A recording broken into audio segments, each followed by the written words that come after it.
Welcome back to Alignment. Previously, we read Chapter 1. Now it's time for Chapter 2. The name of this chapter is A New Breed of Guard Dog. Rise and shine. Sleep mode has ended. This message displayed just before Geo woke up. Hi, Geo. I'm glad you're finally awake. Droida's pleasant voice came from beside him as she handed him a piece of paper. Geo unfolded the piece of paper and found a beautiful picture of himself. He was very impressed by the picture, and he wondered who drew it. I just wanted to show you how much I appreciate you, so I drew a picture of you. Well, what do you think of it? Droida asked as she put her arm around Geo. Geo seemed very flattered by the picture as he gave Droida a big hug, and Droida responded by giving Geo a kiss. The two were enjoying each other's company very much, and it seemed like nothing could split them apart. "Oh, you two," Jupiter said as he approached the couple. "We've got a mission to do, so stop wasting your battery power on squeezing each other." Geo and Droida stopped hugging each other in response to Jupiter ruining their moment. So the ninjas headed off into the night to search for Dreekale. This time, Dreekale was in a different location than before. Even so, the ninjas were able to locate him and make their way to the next fortress that he was hiding in. This fortress did not look much different from any of the others, but upon scanning the area, Droida noticed that there were several undead watchdogs within the fortress walls. "Watchdogs?" Jupiter yelled. "What was Dreekale thinking when he came up with that one? I could take on all the dogs in that fortress all by myself." Droida replied, I'm sure you could, but the watchdogs aren't what we should be worried about fighting. If one of those dogs spots us, then all of them will start barking. If that happens, then some more dangerous creatures might show up. Yeah, so I guess we're going with the same strategy as last time?" Yes, Jupiter. Geo and I will take the rooftops, and you'll stay back here ready to bail us out if something bad happens. "Alright then," Jupiter said. "I'll be ready." After that, Droida and Geo disappeared and reappeared on the rooftops. From their vantage points, they could see dogs everywhere. The watchdogs appeared to be decayed, but very alert. Droida sent Geo a message. Gosh, that sure is a lot of dogs.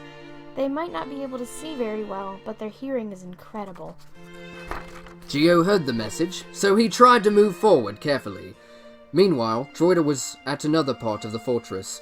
She was also sneaking around quietly on the rooftops, and she did not alert the dogs. After a while of sneaking, the two teammates were very close to the part of the fortress that Dreekale was hiding in. Good job, Geo. Droida said. We're almost there. You see that window up there near the top of the tower?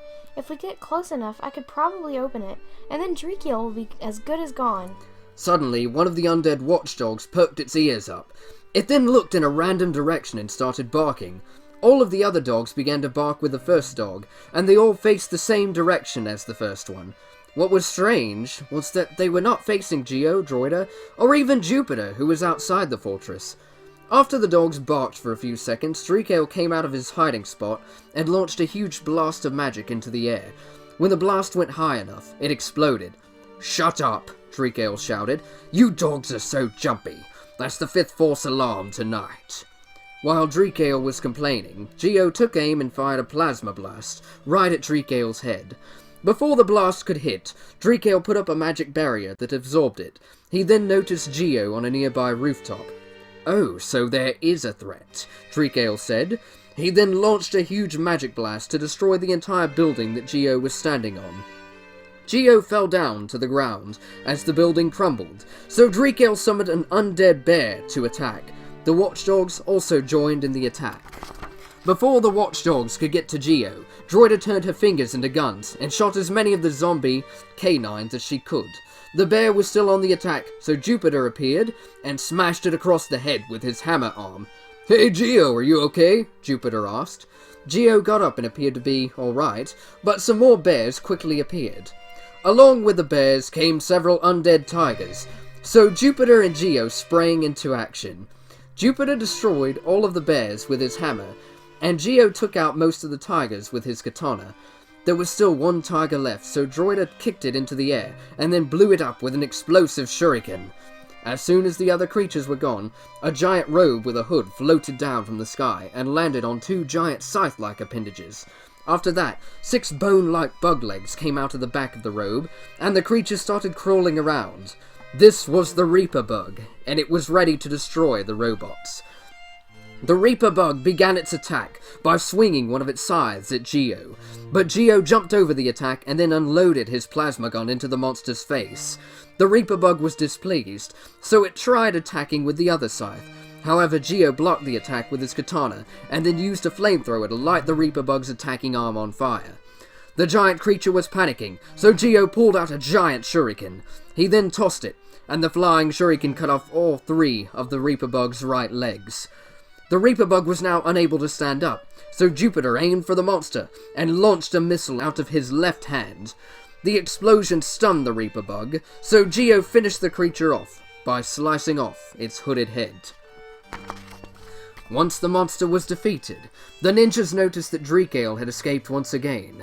They were upset that Dreekale got away, but they were very pleased with the fact that they had just defeated all of the creatures that Dreekale summoned to fight them.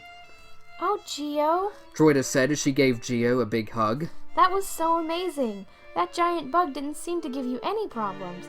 It was so cool how you sliced its head off at the end. Hey, what about me? Jupiter complained. I killed more bears than I could count. Jupiter, you killed 3 bears. Droida responded. Exactly, Jupiter shouted. And didn't you see how I hit that giant bug with a missile? If I didn't do that, then Geo probably wouldn't have been able to finish that monster off. Uh-huh. And do you know what else is cool? Droida said with a hint of sarcasm. The way you walk is just so impressive. If you didn't walk like that, then you probably wouldn't be as successful as you are right now. Jupiter looked to the side and said, Oh, come on. Now, really? Well, I wasn't going to say anything, but now that you mention it, I do have a charming swagger. Jupiter then yawned and said, And speaking of swagger, I think we should all go ahead and swagger on over to a good resting spot. There's no telling what'll happen the next time we try to assassinate Dreekale. After those words, the ninja team headed for a good spot to go into sleep mode.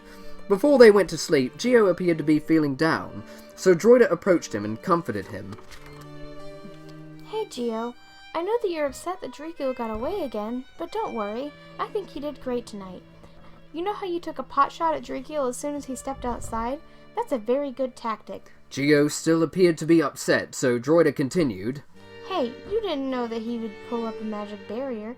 That's just something we should keep in mind for future encounters. Don't worry, Geo, we'll get him. Geo hugged Droida, and she hugged back. Jupiter had already gone to sleep, so the two were able to hug each other uninterrupted. However, they decided to go to sleep as soon as their batteries got low. That was the end of Chapter 2. Come back next time for Chapter 3 of Alignment.